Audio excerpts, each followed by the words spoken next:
മാധ്യമങ്ങളുടെ അഴിമതിക്ക് ലോകത്തിൽ 2ാം സ്ഥാനത്താണ് ഇന്ത്യ. കാശ് മേടിച്ചുള്ള വാർത്തകൾ, ബ്ലാക്ക് മണിയുടെ വെളുപ്പിക്കൽ, തീവ്രവാദ സംരക്ഷണം, ദേശദ്രോഹപരമായ പ്രവർത്തികൾ, റേറ്റിംഗ് കൂട്ടാൻ കണക്കിലെ തട്ടിപ്പുകൾ തുടങ്ങി ഇന്ത്യയിലെ മാധ്യമങ്ങൾ നടത്തുന്ന സത്യസന്ധമായ പത്രപ്രവർത്തനത്തിന് നിരവധി ഉദാഹരണങ്ങളാണ് ഈ വാർത്ത സെപ്റ്റംബർ 18 പുറത്തു വന്നത്. കേരളത്തിലെ പ്രമുഖ ചാനലുകളിൽ ഇപ്പോൾ നടക്കുന്ന അന്തിച്ചർച്ചയുടെ നിലവാരം ഭീവത്സമാവുകയാണ്.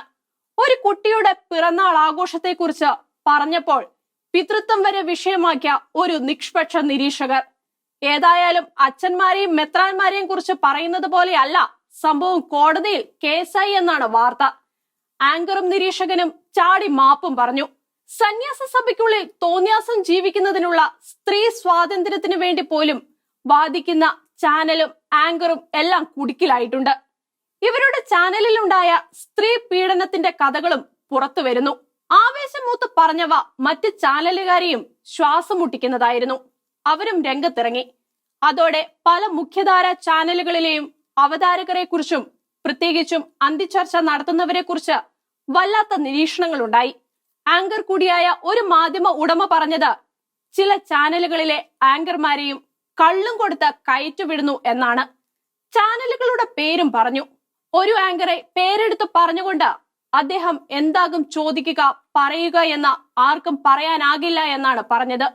പണ്ടൊരിക്കൽ ക്രൈസ്തവരുടെ അനാഥ മന്ദിരങ്ങളിലെ കുട്ടികളുടെ പിതൃത്വത്തെക്കുറിച്ചും വിവാഹം കഴിക്കാത്ത വൈദികരെ കുറിച്ചുമെല്ലാം ഇദ്ദേഹം ചോദിക്കുന്നത് കേട്ടപ്പോൾ തോന്നിയതാണ് ഇങ്ങനെ.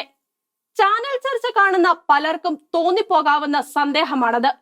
ഇവരെന്താ ഇങ്ങനെ ചോദിക്കുന്നത്? അവരോട് എന്താ ഇത്ര വിധേയത്വം? കേരളത്തിൽ അടുത്ത കാലത്ത് പുറത്തു വന്ന ചില തട്ടിപ്പുകളിൽ അവരുടെ ചാനലിലെ റിപ്പോർട്ടർ ഉൾപ്പെട്ട കാര്യം പുറത്തു പറഞ്ഞതിനെ തുടർന്നാണ് ഈ ചർച്ചകൾ ഉണ്ടായത്. അവരും സ്തുതിപാഠകരും ശത്രുക്കളും അന്തിച്ചർച്ചയുടെ ബാക്കി സോഷ്യൽ മീഡിയയിലും തുടർന്നു. ഓരോ ചാനലുകളിലെയും ചർച്ചാ വിഷയം നിർണയിക്കുന്നതിന് പിന്നിലെ കാരണങ്ങളും ഇവർ പുറത്തുവിട്ടു. മിക്കവരും എല്ലാ ചാനലും പ്രവർത്തിച്ചവരായതുകൊണ്ട് ഉള്ളറ കഥകൾ അറിയാം. കർഷക സമരത്തിലേക്ക് BJP നേതാവിന്റെ പുത്രൻ വാഹനമോടിച്ചു കയറ്റിയെന്ന BJP മുതലാളിയുടെ ചാനലിലെ ചർച്ച താലിബാൻ ഇന്ന് എന്ന വിഷയത്തെക്കുറിച്ചായത് ജമാഅത്തെ ചാനലിൽ ഇപ്പോൾ അഭയം തേടിയ മിടുക്കന് ഇഷ്ടമായില്ല. യജമാനനോടുള്ള കൂറ് തെളിയിക്കാൻ അദ്ദേഹം ട്വിറ്ററിൽ അതിനെ ചോദ്യം ചെയ്തു. ഈ കഥാപാത്രം മറ്റൊരു ചാനലിലായിരുന്നപ്പോൾ ഹീനമായി വിമർശിച്ച ചാനലിലായിരുന്നു ഇപ്പോൾ അഭയം തേടിയിട്ടുള്ള ചാനൽ. അപ്പോഴാണ് അദ്ദേഹം തുടക്കം കുറിച്ച ചാനലിൽ ഉണ്ടായിരുന്ന കാലം മുതൽ പിന്നീടായിരുന്ന ചാനലുകളിലെ എല്ലാം നടത്തിയിട്ടുള്ള മഹാകാര്യങ്ങളുടെ കേട്ടിട്ടില്ലാത്ത കഥകൾ വന്നത്.